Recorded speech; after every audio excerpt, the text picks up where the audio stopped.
بسم اللہ الرحمن الرحیم۔ شروع اللہ کے نام سے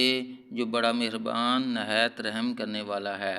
حضرت ابو ہریرہ اور حضرت ابو سعید رضی اللہ تعالیٰ عنہ دونوں حضرات اس کی گواہی دیتے ہیں کہ ہم نے حضور صلی اللہ علیہ وآلہ وسلم سے سنا،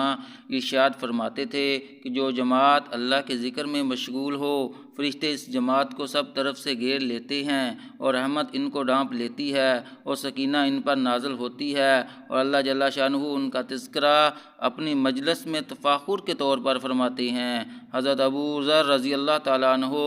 نبی کرم صلی اللہ علیہ وآلہ وسلم کا ارشاد نقل کرتے ہیں کہ میں تجھے اللہ کے تقوی کی وصیت کرتا ہوں کہ تمام چیزوں کی جڑ ہے، اور قرآن شریف کی تلاوت اور اللہ کے ذکر کا اہتمام کر کہ اس سے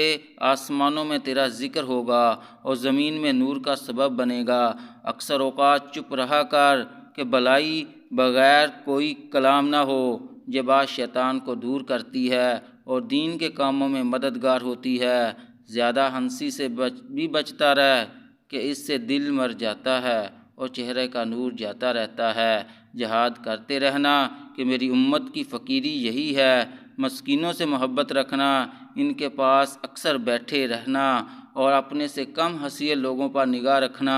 اور اپنے سے اونچے لوگوں پر نگاہ نہ کرنا کہ اس سے اللہ کی ان نعمتوں کی ناقدری پیدا ہوتی ہے جو اللہ نے تجھے عطا فرمائی ہیں۔ قرابت والوں سے تعلقات جوڑنے کی فکر رکھنا،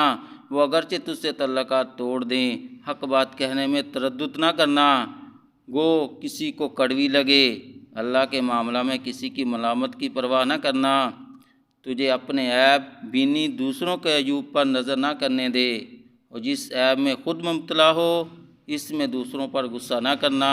اے ابو ذر، حسن تدبر سے بڑھ کر کوئی عقل مندی نہیں، اور ناجائز امور سے بچنا بہترین پرہیزگاری ہے، اور خوش اخلاقی کے برابر کوئی شرافت